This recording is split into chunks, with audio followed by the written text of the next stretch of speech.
The Queen's motorcade is now making its way onto the grounds here at Spruce Meadows. The crowd that's been gathering all day is lining the laneway. A warm round of applause from the crowd. The Queen has been warmly embraced here in Calgary.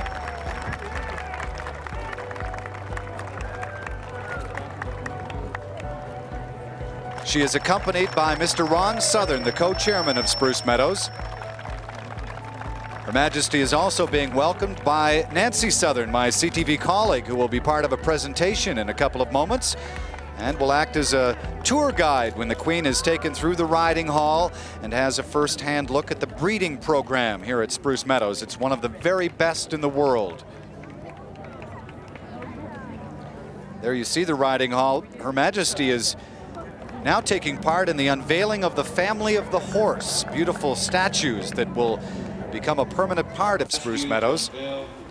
In fact, identical statues are on display outside Calgary City Hall. A gift from the Southerns to the city of Calgary, noting the importance of the horse in the growth of Western Canada.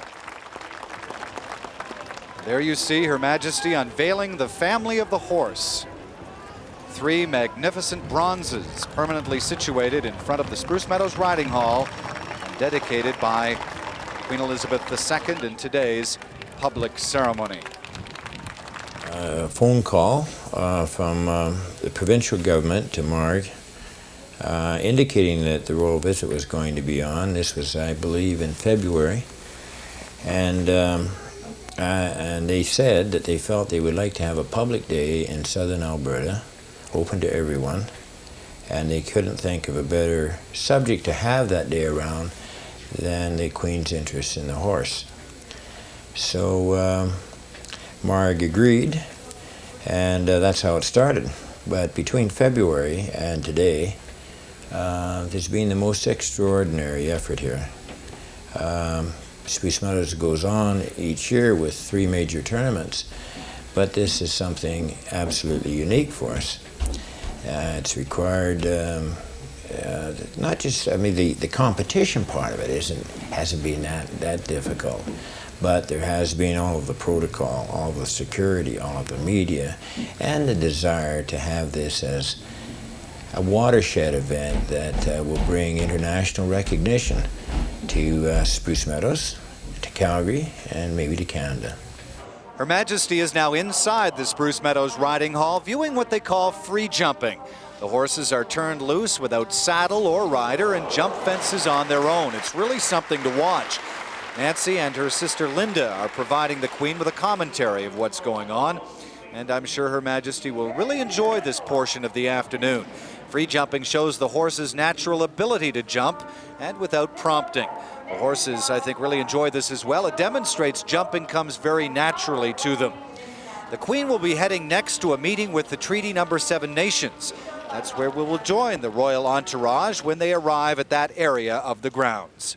Are you up to date on all your protocol? You've had a number of distinguished visitors to Spruce Meadows over the years, but this one has to be particularly special. This one is really special. I mean, how does one get an opportunity to do this? I mean, I just feel, you know, it's such a privilege to be able to meet the Queen, let alone to be able to spend some time with her, to be able to really get to know the royal family and to get to know the various things that are going to happen during that week. So it's just a very exciting time for me. You get to travel to Iceland previously. Is there some kind of a school undertaken there in order for you to be more comfortable with your new role? I don't think that it's that. I think that it does give me an opportunity, though, to meet the other people in the entourage, because when the Queen travels, there is a large group of people that travel with her, of course, and I will have an opportunity to get to know them better before we do come back to Calgary. So we'll spend about a day and a half, and I've never been to Iceland, so what an interesting thing to be able to do, to not only be able to meet Her Majesty, but also to be able to see this country, which I understand is so interesting. You've never been to a Spruce Meadows tournament as a spectator either. I think the day will be rather unique for you in that way. Oh, that is right. We've talked about it. Ron and I, and Anne and Baz French in particular, have talked about having an opportunity to actually sit and observe a full event. And I'm sure when I come into Spruce Meadows, I'll be concerned, you know, is this in place, is that in place? And I'm sure everything will be in place, but you always wonder. But to be able to just sit and watch and to be able to see a whole event, it's going to be a great time for me. One of the stops along the way for Her Majesty is the Treaty Number 7 Native Nations. The Sarcee, the Stoney, and the Blackfoot are represented here, and this is the only time the Queen will have a chance to meet the natives of Canada. The native encampment is situated just north of the International Jumping Ring on the All-Canada course. 5 chiefs from the Treaty Number 7 Native Nations are present to greet Her Majesty today, and Her Majesty has been enthralled with her entire visit. The treaties of Canada were designed to originally ensure peace between the natives and non-native people. Treaty Number 7 is significant to Calgary and the surrounding area in that it combines the Stoney, Sarcee, and Blackfoot nations. The youth of the Treaty Number 7 nations have been exuberant in performing their ceremonial dance, and it looks as though Her Majesty has been having a great time meeting with the 5 chiefs represented here.